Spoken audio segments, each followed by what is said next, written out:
Welcome to Dulles. We're a community of faith that embodies the love of Jesus for the good of our neighbor and renewal of our world. We're so glad you're listening. Okay, my message is part 2 of our early fall series, Mission Ready.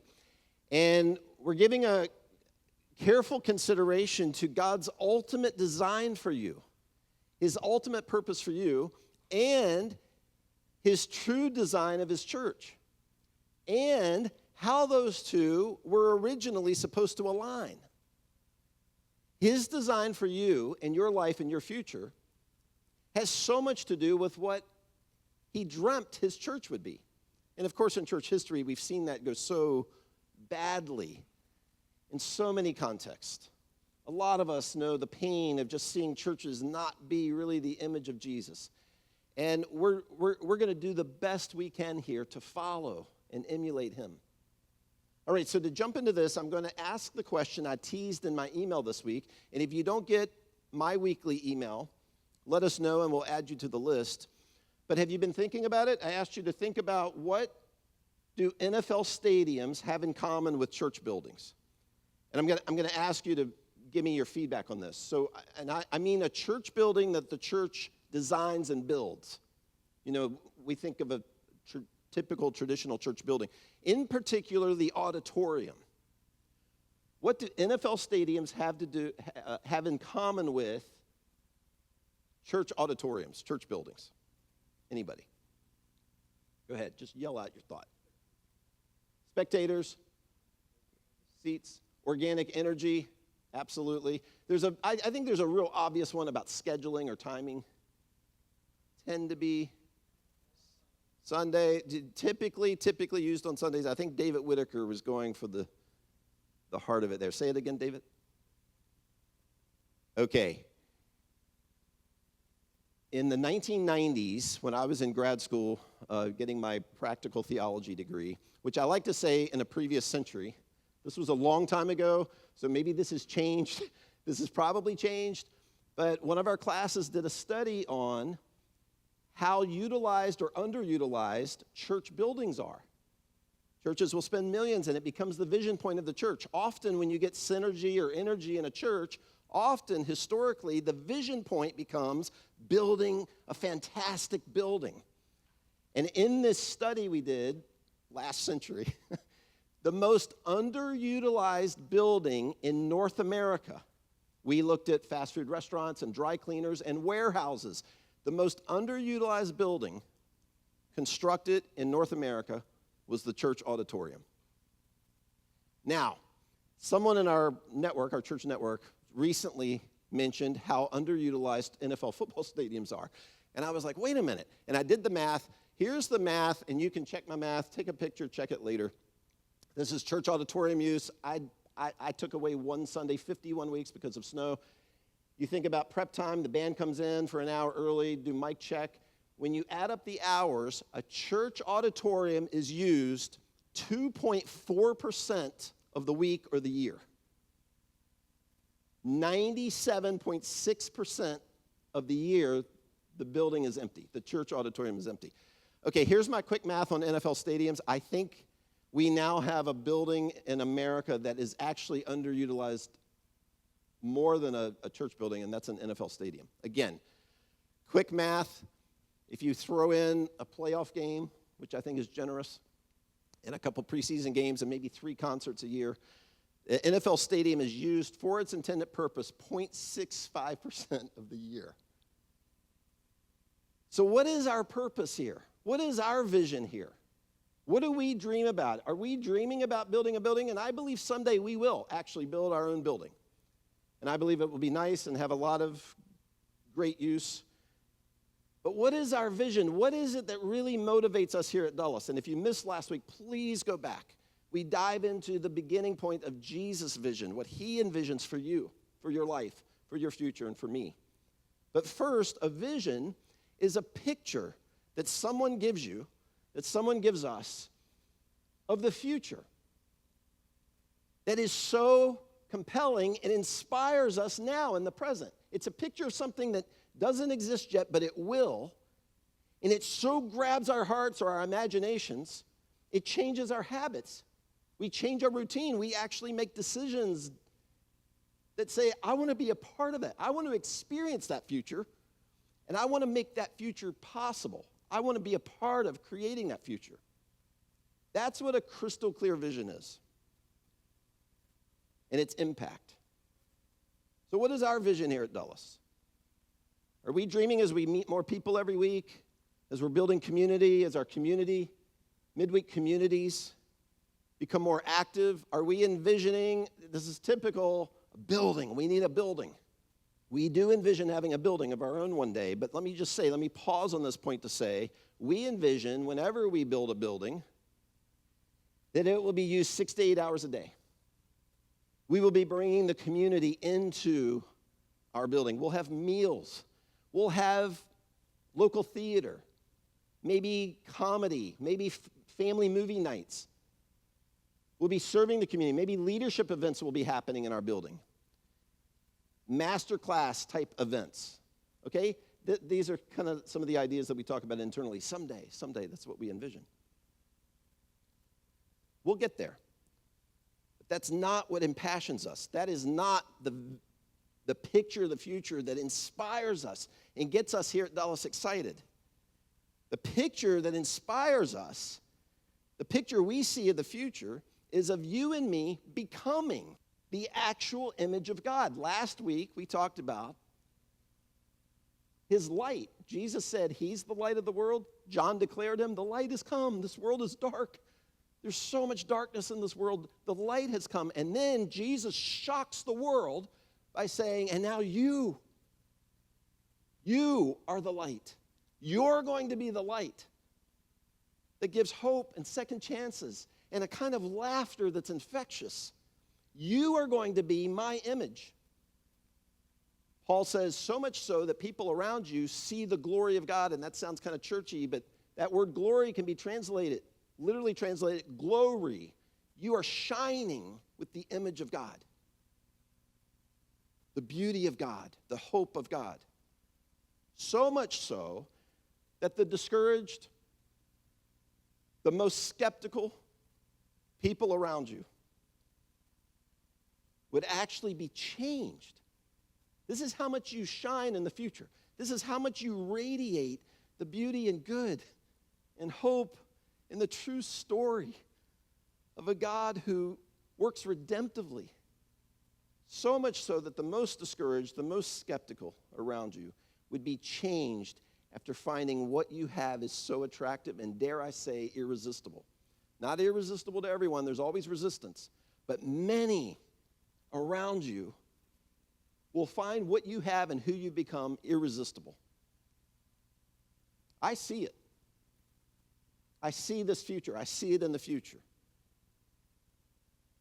Our vision here at Dulles is that all that we do here, our plans, our midweek communities, the way we study the words of God, our barbecues, our football watch parties, the events that we host, the way we interact with local schools, just everything we do here would collectively transform you and me into a certain kind of people, you into a certain kind of person. His actual light in dark circumstances, dark moments, depressing situations, you would be God's light, so much so that you leave the beautiful image of God on the world around you. This is our picture. This is the picture we see because it's the picture Jesus gives us of the future. And if you're thinking, well, okay, Brad, you're a pastor. Seriously? My mistakes, my past, I don't know the Bible that well. If you're thinking this is improbable, this is an improbable vision because you don't know me, you're not battling me in this moment. You're battling Jesus' picture for you, his intention, his calling, his plan for you. And please, please, please don't think I need to focus on me. I need to focus on me first. I need to learn more of the Bible for me first. I need the songs to be more for me. And then in the future, later, I'll think about others. We're going to challenge that notion today. I have grown more in my life, more in my relationship with God, more spiritually. I've grown more in my understanding of Scripture.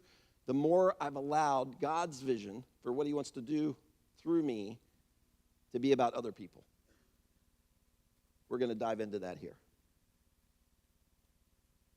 Now, here's the problem, and there's always a problem. Vision, good vision always faces resistance and challenges and obstacles.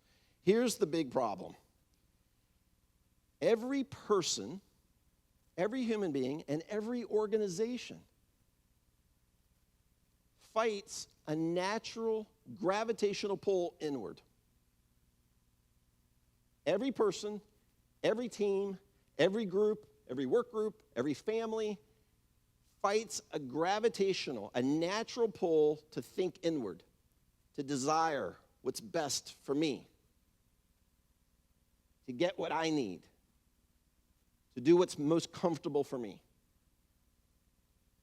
What is so fascinating to me, and I've sat in Alton's basement, and we've watched moon documentaries about what we overcame, the challenges we overcame, the mechanical, the propulsion. All the challenges are most related to gravitational pull, fighting gravity. Everything was trying to pull us back and down, and we're trying to get outer space, deeper space. Jesus' vision for you and me is to be and to become outward facing. And this is so crucial to the future of our church. And it defines who we are. Are we perfect at this? No. I fight that natural pull.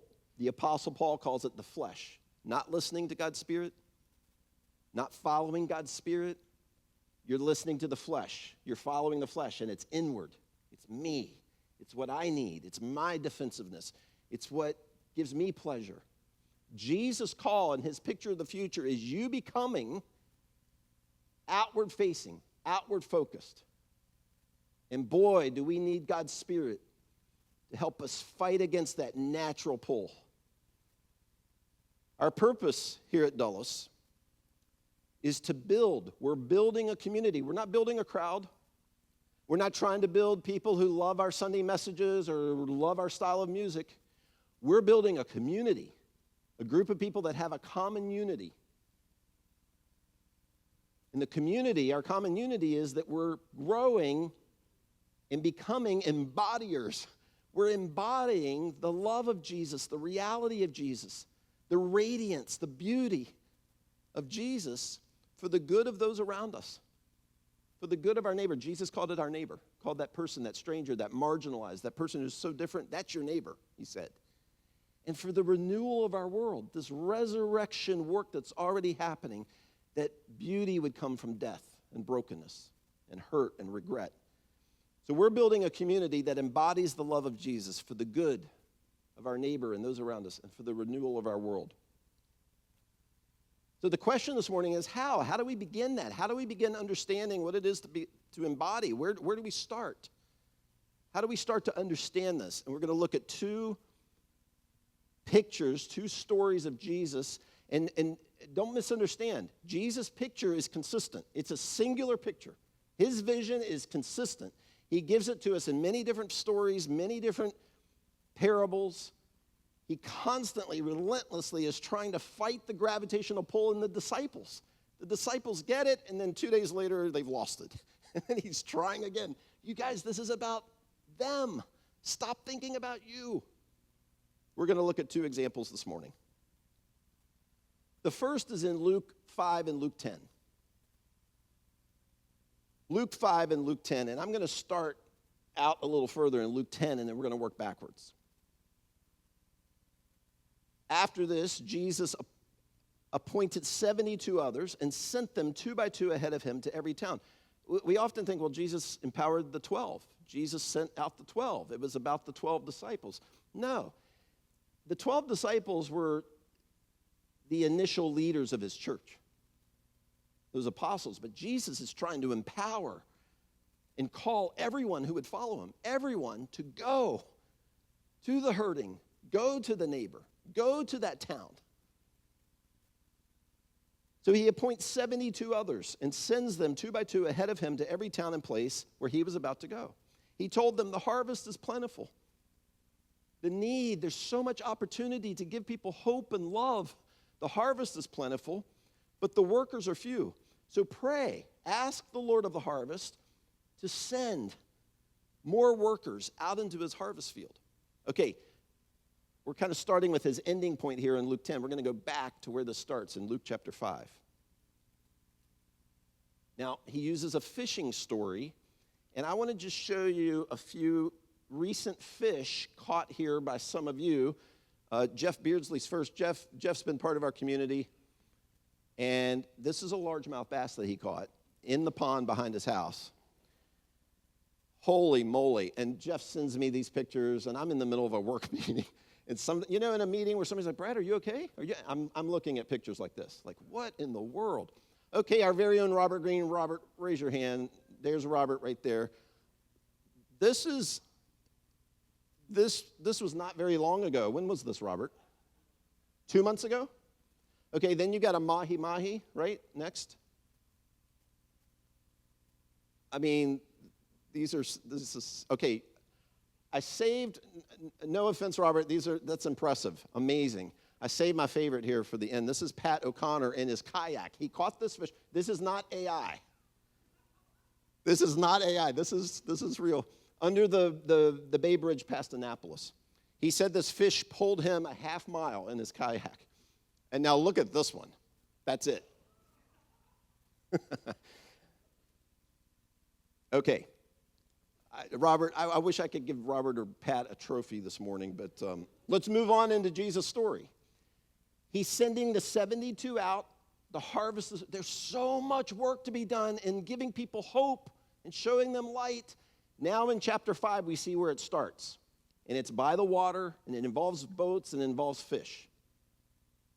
One day, as Jesus was standing by the lake of Gennesaret, the people were crowding around and listening. This fevered pitch momentum is already happening. Crowds are mobbing Jesus. They want to hear these words of power. Now, we learn from the context, he's talking about vision. He's talking about his picture of the future. He saw, now they're crowding around to hear the words of God, right? To hear his words. That's important. He saw at the water's edge 2 boats left there by the fishermen. There's no disciples yet. We're kind of being introduced to, Luke's introducing us to the soon-to-be disciples. These boats belong to these fishermen who were washing their nets. He got into one of the boats, the one belonging to Simon, who would one day be renamed to Peter, and asked him to put out a little bit from the shore.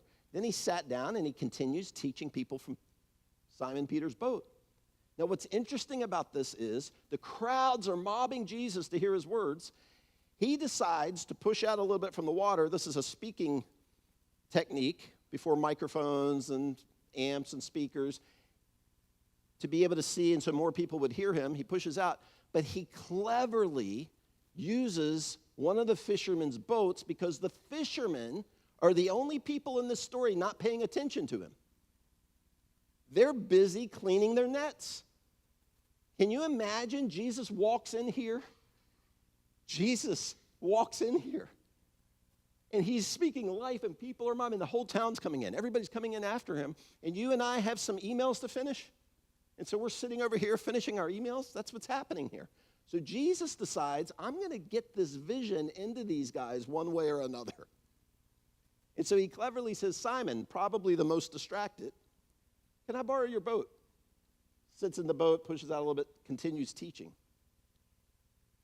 Verse 4, when he had finished speaking to the crowd, he turns again to these fishermen. Simon, put out into deep water and let down the nets for a catch.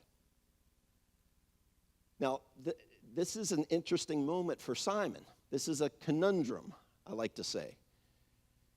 Simon is the fisherman. He's a professional fisherman.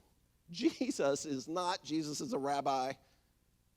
Jesus probably doesn't know a whole lot about fishing, so Simon thinks. Little does Simon know at this point, Jesus created all the fish and the ability for fish to self-propagate. He doesn't understand this yet. So Simon's thinking, oh my goodness, poor Jesus. He's speaking over here to this crowd, something important, probably something religious. We're working hard here at fishing. Simon, put out into the deep water and let down the nets for a catch. Simon answered, Master, we've worked hard all night and haven't caught anything. Now, I imagine here sort of a pregnant pause. Jesus doesn't say anything. Master, we worked all night. We've been fishing all night. Nothing's biting. There's no catch. Pregnant pause, Jesus doesn't respond. So Simon is like, with all due respect, Jesus, we're the fishermen, but then because we respect you, because I respect you, okay, I'll let down the nets. When they had done so, they caught such a large number of fish that their nets began to break. Now, we all gasp when we see these fish, and Pat can't wait to text somebody, like, look at this, and it's just extraordinary. Well, this is happening by the netfuls. Their boats are beginning to sink. It's such a large catch. The nets are breaking, and the boats are sinking. When Simon Peter saw this, he fell at Jesus' knees and said, Go away from me, Lord. I'm a sinful man. I'm not worthy. I don't know what it is. The storms and winds obey you, and now the fish obey you? So did James and John, Simon's fishing partners. Then Jesus said to Simon, Don't be afraid. Don't be freaked out by this. Little do you know the power I actually possess. From now on, Simon, you will fish for people. This is what Jesus was talking to the crowds about. This is all about being others-minded. Jesus is fighting the gravitational pull, that natural pull inward. Jesus is working hard to completely change our paradigm. You're going to find your purpose in looking outward at others. Those who are different from you, those who are hurting, those who are broken, those who need a second chance, and it's not going to just magically appear in the clouds. It's going to come because of you. You are going to take them to coffee. You are going to be that friend. This is what Jesus is trying to get into his disciples. And by chapter 10, he's sending out 72 by twos. Go, prepare the town, serve the people, give them hope. I'm coming. Okay, Jesus, same picture of the future. This is his same vision. It's a singular vision. Now he's giving it to us in another story here in John chapter 21. And Anike this past week gave me this idea. She was reading this text in John 21. I was like, man, this fits so well. You just see Jesus' vision. Every page we turn, outward facing, outward focused. We want to be inward about us, what's comfortable. You find life and his purpose for you when you're outward facing. So John 21, okay, Jesus has died for the sins of the world, for the ugly, the brokenness, the darkness of humanity. On the third day, he's been raised to life, and now resurrection is possible. He doesn't just have power over the fish or over the wind. Now the world is learning he has all power, even over death. Now dead things can be made alive. Hope that's been lost, mistakes, the worst kinds of mistakes, God can turn and shine and radiate his beauty into it where it becomes somehow this remarkable story. How do you explain that? You explain it from resurrection. So that has happened, and he's now appearing repeatedly to many people. This is the third time he appears to the disciples. Afterward, Jesus appeared again to his disciples by the Sea of Galilee. It happened this way. Simon Peter, Thomas, Nathaniel, the sons of Zebedee, that's James and John, they're all together. I'm going to go fish, Simon Peter told them. Now remember, in the earlier story, they're so amazed, Simon drops to his knees. You have power over the fish? Jesus said, I'm turning you into a fisherman for people. It says they dropped their nets, left everything, and followed him. Growing up in church, I thought that meant left their career. They're good fishermen, said goodbye to that. They're just going to wear robes and walk around and carry Bibles everywhere they go. No, Jesus doesn't call you away from your gifts and your talents. We see Peter fishing here. I want to go fish. And they're all like, we want to go with you. So they haven't stopped fishing. Jesus pauses us. He sometimes tells us to drop our nets. in order to get his vision into us, to do this building work, this reshaping in us so that we'll become outward focused. He's not calling you to become a monk or to walk away from your career. I spoke on something similar to this one time years ago, and a guy came up to me and said, I think I need to sell my house, right? To follow Jesus, like, can I keep my house? It sounds like I should drop all my... No. Jesus will dramatically meet you in a moment to get into you the not inward focused vision, but his outward facing, outward focused picture of the future. He's not trying to upend your life. He's trying to give you life by making you outward focused. So they're still fishing. I want to fish. I'm going to go fish, Simon Peter told them. We'll go with you. So they went out, got into the boat, and that night they caught nothing. These guys are terrible fishermen, apparently. Every time they're fishing, they catch nothing. Man, they need these guys. They need Robert. Robert, you should be coaching these disciples.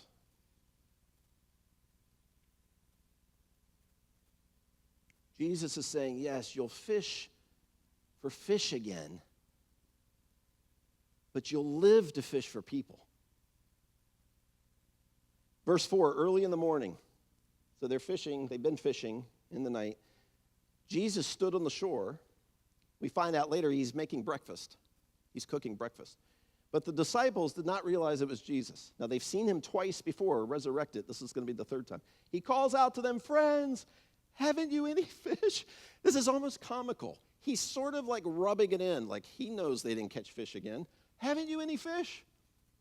They're yelling back, no, they answered. He said, throw your net on the right side. What does this sound like? Throw your net on the right side of the boat and you'll find some. When they did, they were unable to haul the net because of the large number of fish. Then the disciple who Jesus loved, which is John's designation for himself, he's right, isn't that interesting? John calls himself, when he writes about himself, the one Jesus loved. Inward focused. Man, we're constantly battling it. Then the disciple whom Jesus loved says to Peter, not the one Jesus loved. I just think that's funny. It's the Lord. It's him. The net, drop your net. The large catch, it's such a huge, we can't even pull these in. As soon as Simon Peter heard him say it, it is the Lord, he wrapped his outer garment around him because he had taken it off and he jumped in the water. Jesus is trying again, now on this side of the resurrection, to get this vision into them. It's about fish and not fishing for people. The other disciples followed in the boat, towing the net of fish, full of fish, for they were not far from the shore, about 100 yards. When they landed, they saw a fire burning with burning coals and fish on it and some bread. Jesus was making them breakfast. This was now the third time Jesus appeared to his disciples after he was raised from the dead. Jesus is taking every opportunity with his disciples and today, right now with you,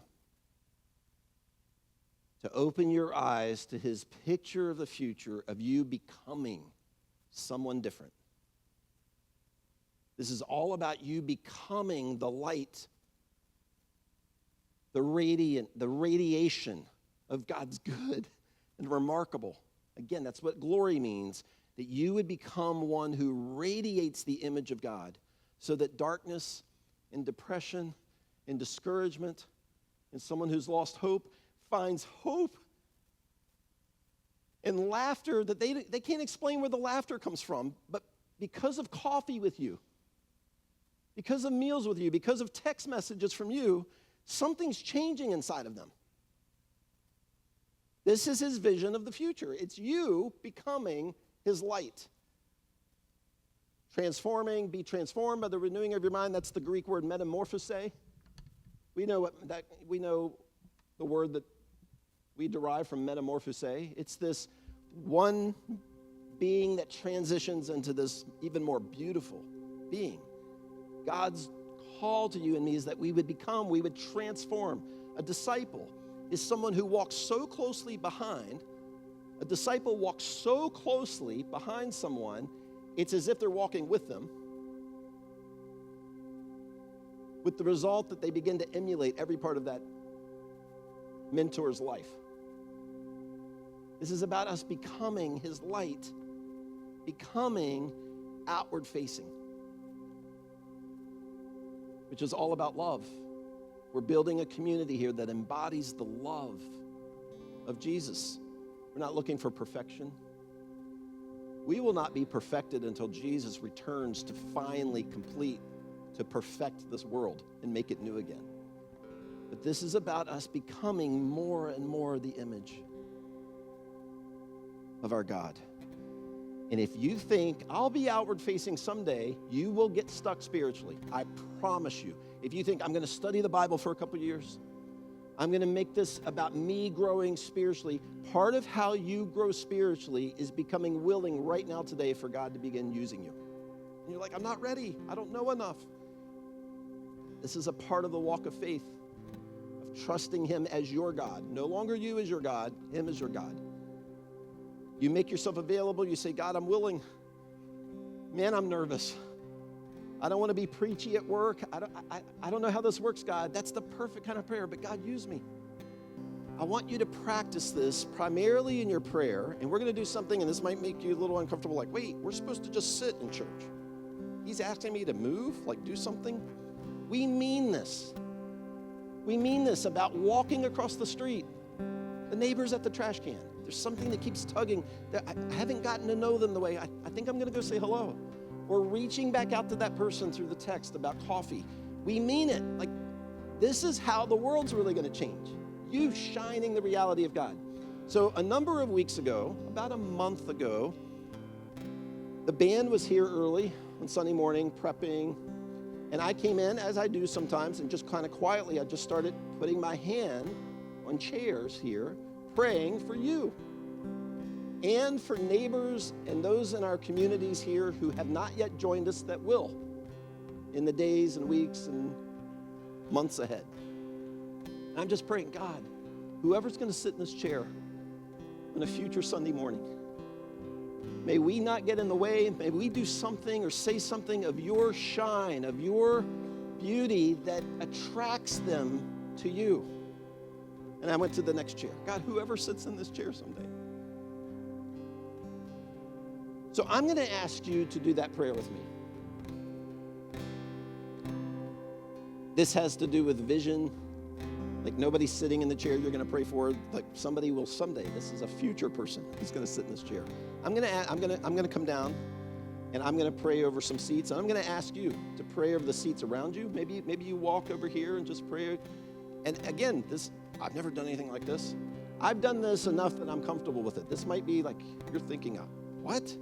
I'm going to pray over a chair? Yes. This is a part of what it is to be outward facing, to fight the gravitational pull inward. God, may the person who sits in this seat next year, maybe in our Christmas series in a few months, may they encounter the reality of God. So, we haven't practiced this. I don't know what it's going to look like exactly. You can spread out. You can go to the back and pray for maybe the middle section. Maybe come up here and pray for some of the people that are going to sit here in a few months or next year. But would you find a few chairs and would you practice what we're talking about? Jesus, would you encounter the person who's going to sit here? And we will give you all the credit. Adam's going to play here for a moment while we do this. And then I'll close this part in prayer. I'm going to give us just a few minutes here.